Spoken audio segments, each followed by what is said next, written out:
Assalamualaikum Imagnum. Di video ini kita akan belajar tentang metamorfosis. Tahukah kamu kalau ulat bisa menjadi kupu-kupu yang indah kayak gini? Gimana tuh caranya ya? Jadi, pertama-tama ulat menjadi kepompong, lalu menjadi kupu-kupu yang indah. Ini tuh dinamakan apa sih? Ini yang dinamakan metamorfosis. Metamorfosis ini artinya meta, perubahan, dan morfo adalah bentuk. Jadi perubahan bentuk yang dialami oleh hewan. Contohnya seperti ini. Ada ulat. Awalnya dia nggak punya sayap. Lalu dia berubah menjadi kepompong. Lalu dia keluar menjadi kupu-kupu yang indah yang punya sayap. Ada juga contoh lainnya yaitu pada katak atau kodok. Awalnya mereka hanyalah berudu yang mempunyai ekor, lalu bertumbuh, mempunyai kaki dan ekor. Ekornya masih ada.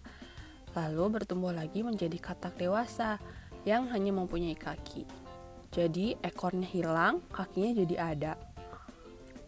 Ada juga contoh lainnya, belalang. Awalnya mereka tidak bersayap. Lalu mereka menjadi bersayap saat belalangnya sudah dewasa. Jadi perubahan di sini, perubahannya itu benar-benar yang berubah banget ya. Dari tidak punya sayap menjadi punya, dari mempunyai ekor menjadi tidak punya, atau bisa juga dari tidak mempunyai kaki menjadi punya kaki. Nah, metamorfosis ini hanya terjadi pada beberapa daur hidup hewan. Jadi, tidak semua hewan mengalami metamorfosis. Sekarang, coba Ibu tanya, apakah sapi mengalami metamorfosis? Mengalami gak nih?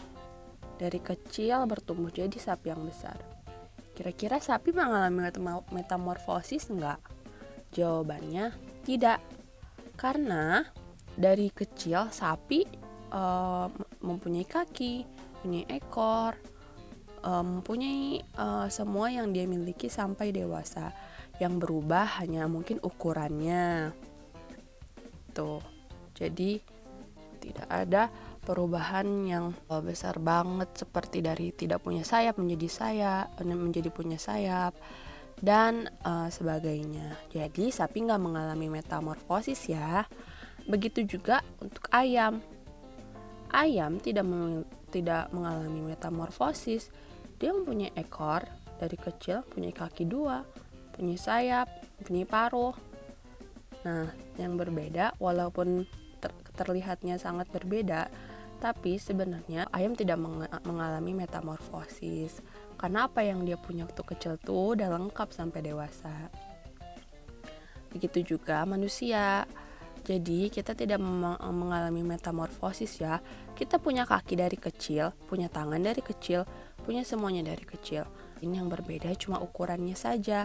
Kita makin besar. Jadi, ketiga ini tidak mengalami metamorfosis. Nah, metamorfosis ini ada 2 jenis, yaitu sempurna dan tidak sempurna. Kalau sempurna, prosesnya dimulai dari telur menjadi larva, lalu menjadi pupa atau kepompong, baru menjadi dewasa. Sedangkan tidak sempurna, awalnya dia adalah telur, nimfa, dan dewasa. Jadi tidak sempurna ini prosesnya lebih sedikit ya. Nah, contoh untuk yang sempurna ada kupu-kupu. Awalnya kupu-kupu adalah telur yang menetas menjadi larva, menjadi ulat atau yang bisa kita sebut larva. Ulat ini kemudian menjadi kepompong atau nama lain dia pupa. Dan setelah beberapa saat dia menjadi kupu-kupu dewasa yang punya sayap. Contoh lainnya adalah nyamuk. Awalnya telur, lalu menjadi larva, menjadi pupa, dan lalu menjadi nyamuk.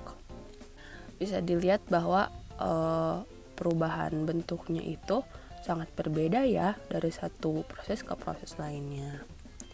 Kemudian yang tidak sempurna ada pertama contohnya kecoa.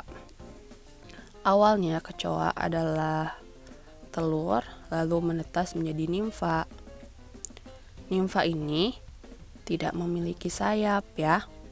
Saat dia menjadi dewasa barulah dia mempunyai sayap. Lalu contoh keduanya adalah belalang.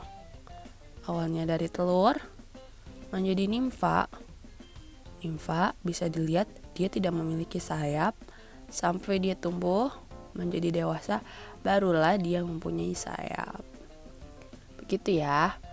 Jadi semoga semuanya bisa ngerti tentang metamorfosis, bahwa metamorfosis adalah perubahan bentuk dan itu hanya dimiliki oleh beberapa hewan saja. Metamorfosis terdapat dua jenis, yaitu sempurna dan tidak sempurna. Oke, wassalamualaikum.